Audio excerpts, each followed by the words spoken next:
Good evening. Welcome to our first night of ghost stories. Tonight we're going to be reading ghost stories of places in Pennsylvania that are haunted buildings, and the like. I hope you enjoy. Motel Spirit. Whenever malevolent forces gain access to a building or other property, they have done so with the God-given right to be there. Not that our Creator wishes harm on any of His creatures. Simply written, the spiritual laws put in place do not cease if free will is exercised by an individual or individuals to allow evil to enter.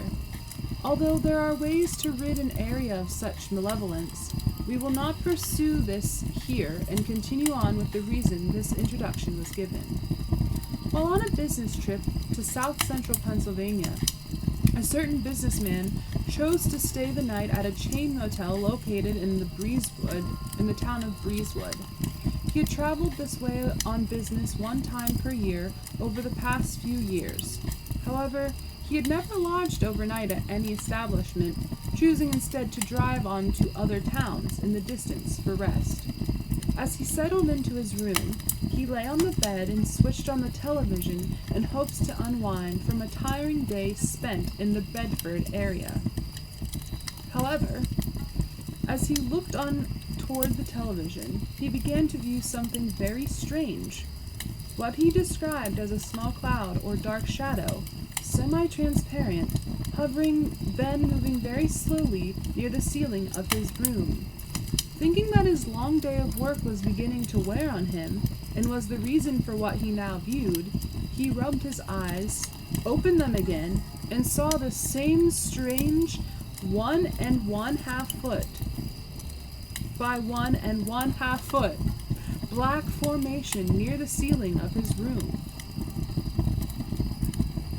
Then he explains, the thing, whatever it was, simply disappeared through the upper right corner of his room as it slowly moved to his upper right.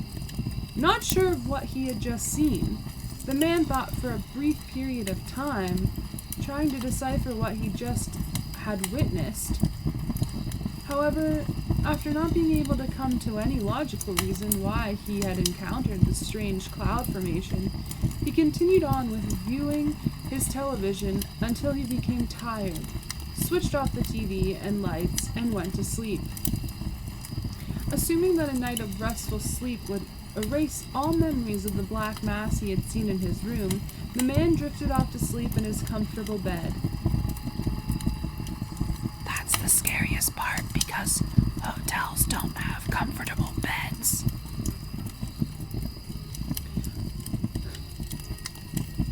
However, shortly after dozing off, he is awakened by an extremely strange nightmare of which content he cannot recall. In all, the man forwarded that he had had an unheard of total of 6 separate terrifying nightmares on that night.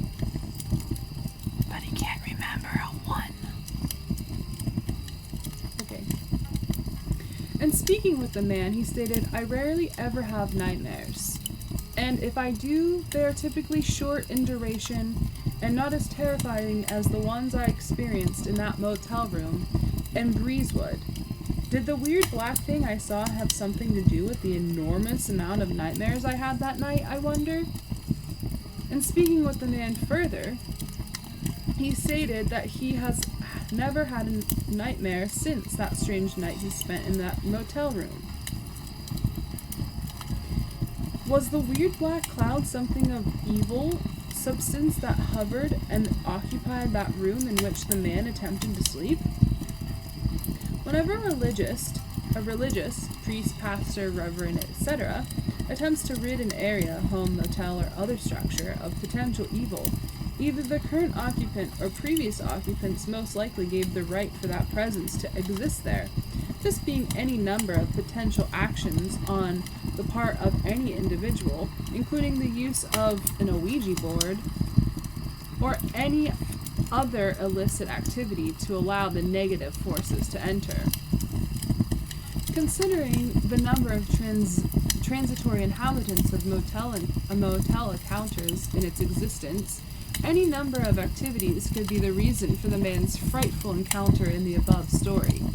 Could the possibility be there, a type of activity against the laws of God, in which allowed the man in the above account to experience a malevolent presence? To this author, this does seem to be the case. Bum bum bum! Business haunting. My family and I own a rather small business in the Chambersburg area. The business itself is over 100 years old, having been passed down through the generations of family members. In the beginning, my great-grandfather began the business in a building that served the purposes of the household for nearly 90 years. However, as times and conditions change, I realized the need to move our operations into a more modern facility, as more room was necessary to support the making of our product. Are they making wine? Are they making wine? I am inclined not to give too much information concerning our business, as doing so might cause a decrease in sales due to the highly unusual story that I'm going to tell. Chambersburg is known for their orchards, so I wonder if they're making wine.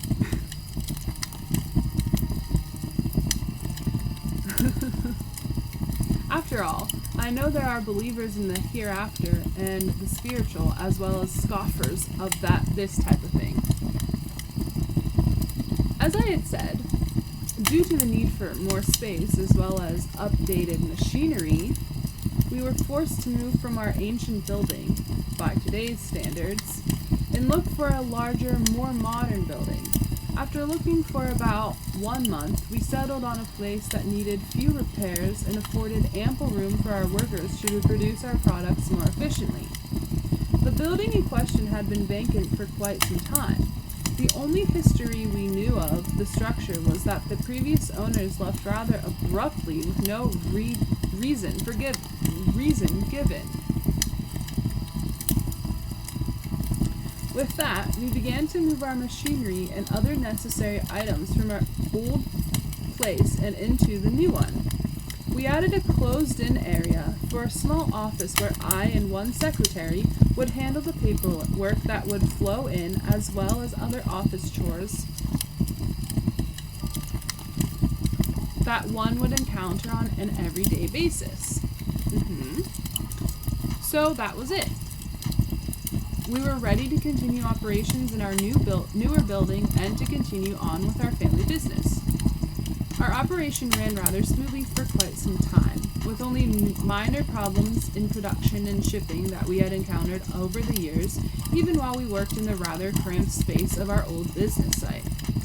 Then, however, something quite unusual happened. When workers would come to work in the morning, or if I came in before they did, we would find several tools and other things we used to run the business moved to varying areas of the work floor and or office. Dun dun dun! This went on for quite some time. However, we simply just put up with it. However, all the while wondering if we had an intruder casing the place after business hours. However, that's the third however here.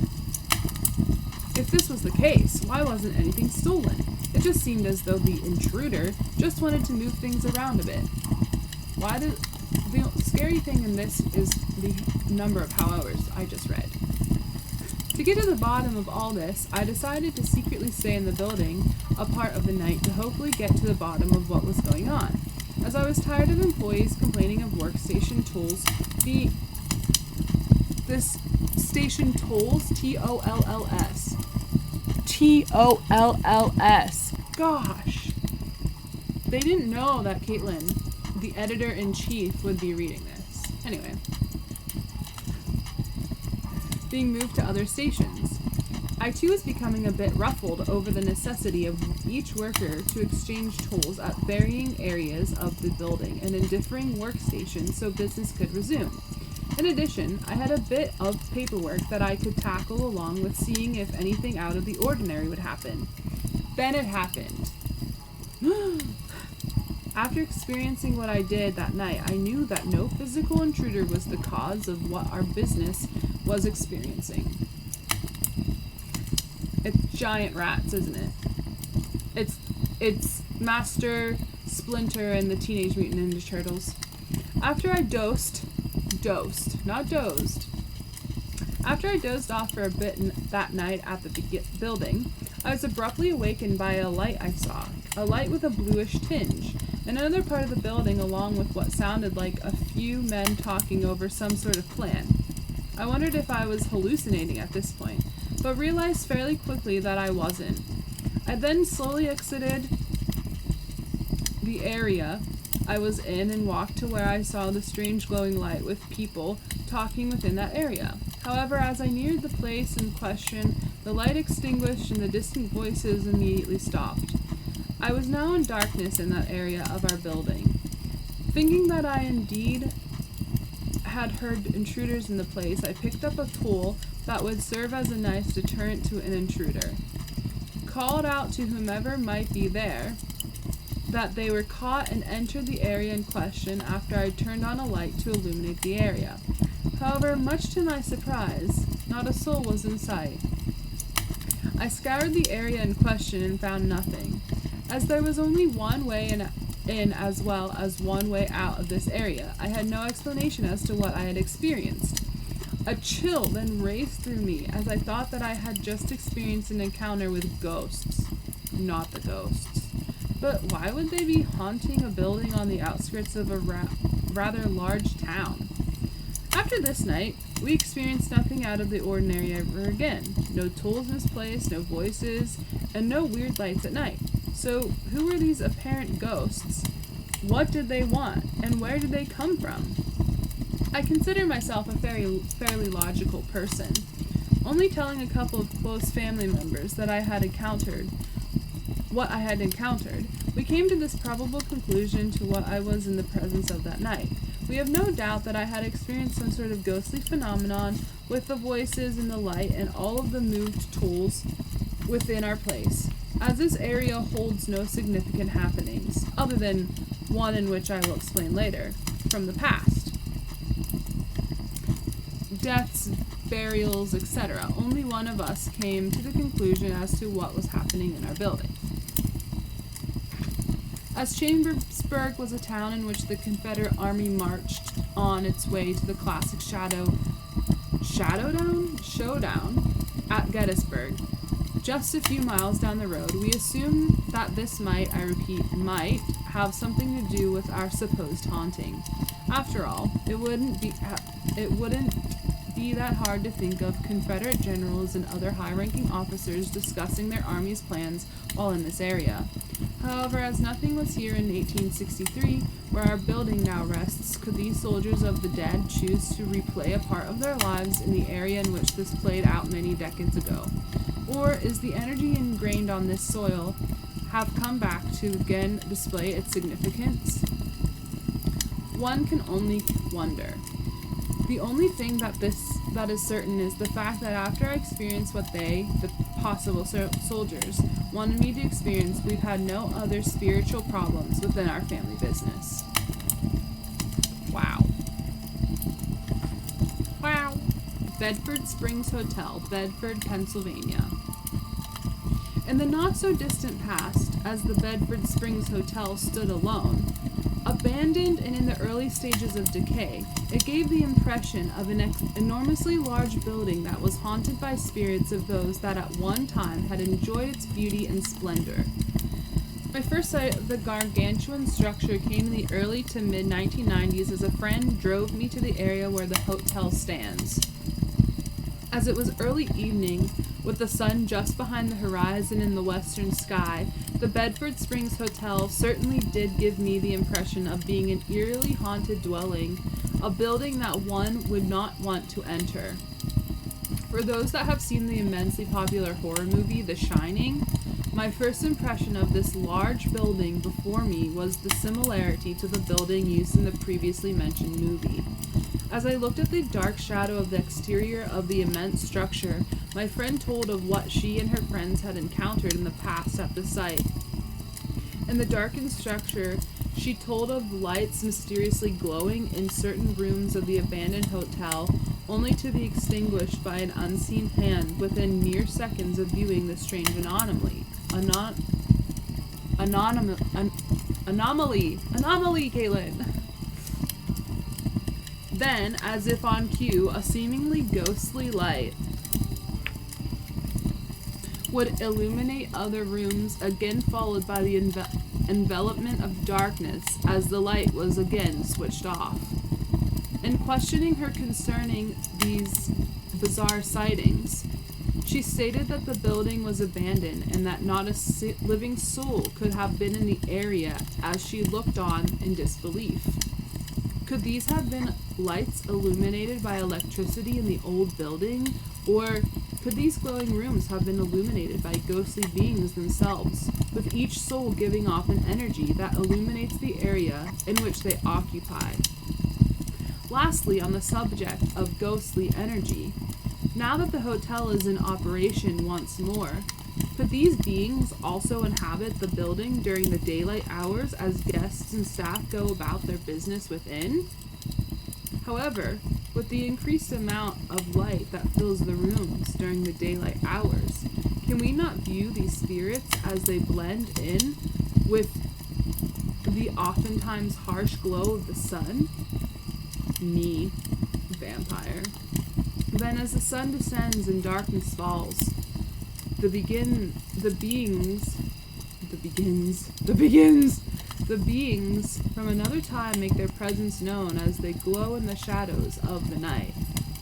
Completed in 1806, the Bedford Springs Hotel has an immense amount of history associated with it.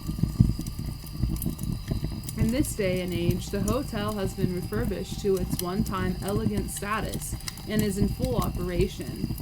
However, even in these modern times after restoration, the Bedford Springs is said to hold not only memories of the past, but also certain souls that refuse to give up their residence at the hotel. It has been reported that wispy apparitions have been viewed on several photos that have been taken in various areas of the immense structure. Could these be the spirits of those that had at one time worked within the glamorous confines of the building? Or could these poor souls be former guests of distant ages that had been enraptured by the beauty of the interior as well as the exterior and have refused to leave their elegance therein? Shortly after the reopening of the Bedford Springs Hotel, a local television station reported on another potentially haunting feature located within the walls of the facility. Claims of foggy or misty faces appearing in certain windows within the building have now been added to the other types of hauntings reported within. Today, however, the potential for ghostly experiences within the Bedford Springs Hotel does not overshadow the pristine beauty of the place. In addition to the hotel, an 18-hole golf course has been resurrected and has been classified as one of the finest courses in the country. The course, which overlooks superb views of the Allegheny Mountains as well as the Cumberland Valley, is the work of 3 masters of golf course architecture. Drawings on the expertise of these sculptures of the greens, the course has now been refurbished to its original layout. So it's literally the maze from The Shining. Let's go. Has the painstaking renovation of the Bedford Springs Hotel and adjacent golf course diminished the possibility of ghostly sightings within the area? Have these spirits of the past that have been reported by various individuals moved on after the beloved hotel has now been lovingly restored to its former glory? Or do these human beings in their otherworldly attire from days gone by and still inhabit this glamorous facility to watch over its care and continued preservation, either for the potential of spiritual contact or for the superb atmosphere? The Bedford Springs Hotel is certainly a must-see for all that frequent this area in Pennsylvania. A bit of history, here we go. For 3 years, from 1804 until 1806, the Bedford Springs Hotel was under construction The building's founder, Dr. John Anderson, offered the facility as a place to stay in which to serve the many visitors that traveled to the Bedford area to partake of the curative waters of Bedford Springs. The first building of the hotel was constructed mostly of native stone. Several U.S. presidents have stayed at the famous hotel, including William Henry Harrison, James Buchanan, and James K. Polk. In a rather odd claim to fame, nearly 200 Japanese diplomats captured in Germany were housed at Bedford Springs until Japan's surrender in World War II. Closed for a number of years after major renovation, the hotel reopened to guests in 2007 and remains a structure of vast historical significance to this day. Well, I'm sure the ghosts are having the time of their life, okay? Just because you've made it beautiful again does not mean they're gonna leave, okay? Okay? Ghosts of Danville. I have a seasonal job with the state through the County Assistant's Office. The location of my job is at an old asylum located in Danville, PA. Currently, there are about 170 consumers here, but in the 50s and early 60s, there were around 3,000 or more. From what I've heard and read about, at times they were treated very poorly. Do not doubt that. They treated patients consumers. They got the consumption. Consumers, gotcha. With electrotherapeutic shock and probably some other methods that I'm not aware of. Gross. In the early 60s, around the year 1963, most of the buildings on the asylum were closed due to deplorable conditions and poor treatment of the consumers there. At that time, little, if anything, was known about the proper treatment of the mentally ill, nor did they show much concern for proper treatment. The building in which I work used to be a senior citizen residence where it was the patient's last resort. Wonderful, so to speak. In the basement, there is an area that was once used as the morgue, where a tunnel leads to other tunnels to other buildings. These other buildings have not been kept up and are now closed and condemned. The former morgue area is next to the area where the mail is delivered to us. Lovely. That area is blocked off due to the fact that it contains asbestos. Even better, mesothelioma. When viewing this area, one can still see through the cage door in all its creepiness.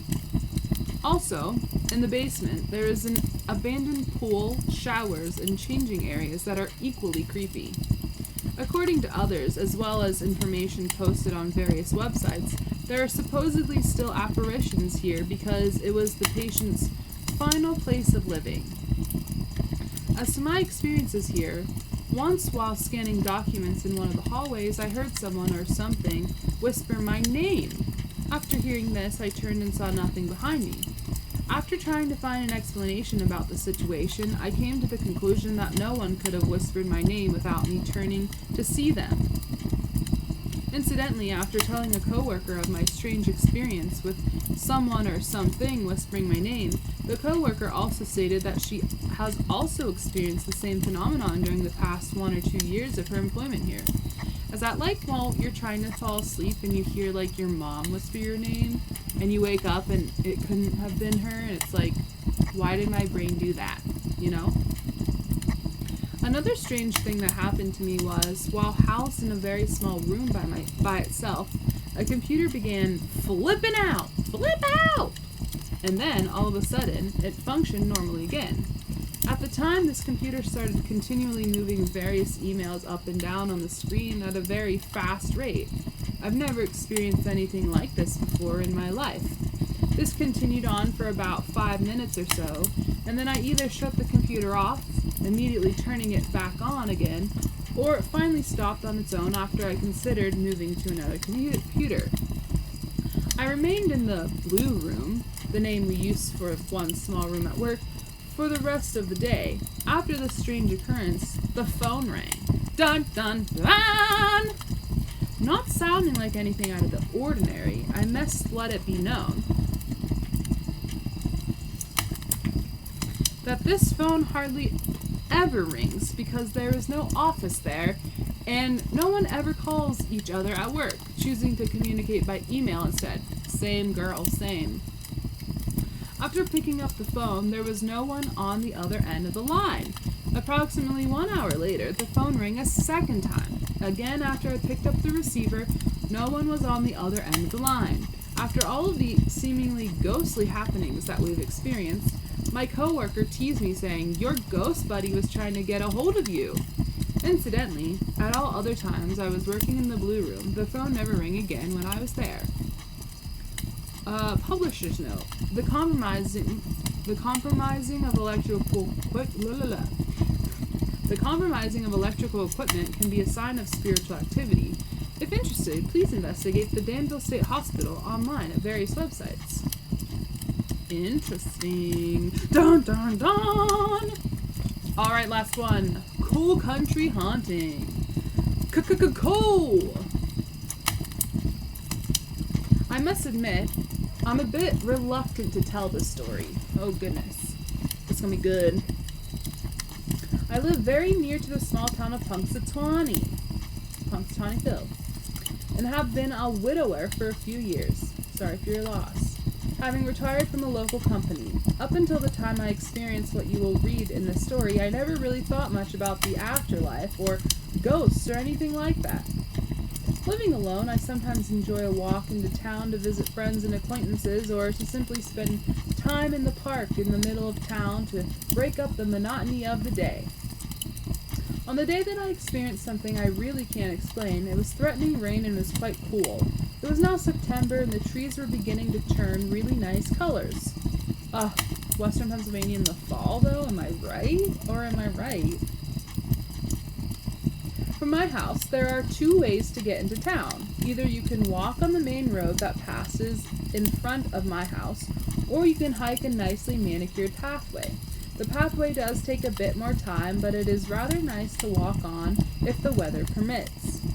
Anyway, on this day, I walked the short distance from my home and into town while using the state road, all the while carrying an umbrella in case the heavens let loose.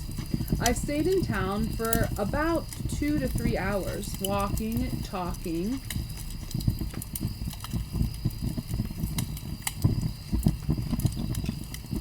and finally eating at one of the local eateries. He's gonna fry at Punxsutawney Phil. Then, just as I was about to make the rather short walk home, approximately half a mile, it started to rain lightly. Fantastic. Immediately putting up my umbrella, I decided that I would return home while using the heavily wooded pathway, as that might shelter me from a bit of the rain that seemed to be strengthening. What I didn't realize when I began my walk was the time of day. It was now early to mid-evening, and the skies were beginning to darken. Couple this with overcast skies and large trees, and one can imagine the darkness I was met with. As the rain pelted down on my umbrella, I quickened my pace as I wanted to reach my home before total darkness would set in. Then, in the semi-darkness of the pathway, I saw him. Sasquatch? Punxsutawney Phil? I'd walked this path countless times in the past with nice weather, cold weather, and inclement weather, and had never experienced anything out of the ordinary. However, this time, I was apparently not alone on this dark tunnel of trees, as he made his presence known. What stood before me was a simple-looking man, or so I thought, and remembering that what he was wearing, it struck me as kind of odd that he was attired a bit sparse for the cool, rainy weather conditions, as he kind of looked like a person wearing the clothes of a miner as in M-I-N-E-R, not M-I-N-O-R, an old-fashioned type of clothing. However, two things really stood out in my mind as we looked at each other on that dark pathway. First, his eyes. They looked as though something was bothering him. Like I could look deep into his soul as he stared at me with a dazed expression etched across his face. Secondly, and I know this might sound a bit crazy, but this guy wasn't even wet. Considering the moderately heavy rain falling around, this person was bone dry. Now, How does one explain that on a rainy day in the middle of September? I don't know. I then tried to offer a small greeting to him, but that's when it happened. I heard a sound to my right that diverted my attention away from the man standing not more than 12 feet from me. Seeing nothing of significance to my right, I looked back to the man standing before me on the pathway, but he was gone. He had just disappeared. Now, standing alone on the empty pathway with rain still falling, I thought to myself, now how could that happen? Did I really see the man, or did I imagine him? The man had his pet chipmunk make a sound to your right, and then you look away so he could dart the other way. Gosh. And sizing up the situation, I came to the conclusion that the man, if indeed that's what he was, simply couldn't have exited the area that quickly without me hearing or seeing where he had gone. Was this some kind of ghost? I haven't a clue. I only can relate what I experienced on that dreary September day near Punxsutawney. Did I ever see him again? No. After walking this many more times, I never encountered his presence again. So what conclusions do I come to about this weird happening? I'm sure that I did see the man. Was he a ghost? As I must admit, I do now believe in an afterlife. I must say that I believe that I did meet some sort of ghost on that day. Why did he appear? I haven't the slightest of clues. All I can relate is that I viewed a man in out-of-date clothing standing in front of me, bone dry in a driving rainstorm. Then, in the blink of an eye, he vanished. Was he possibly an old coal miner from days gone by? I must say that conclusion has crossed my mind. However, can I say for sure who or what he was? I don't think anyone this side of eternity can answer that question. I can only say that it was one of the strangest things I ever witnessed. I hope you enjoyed that first episode of the ghost stories. Tomorrow we'll be back with more ghost stories and another premiere, but until then, have a good night.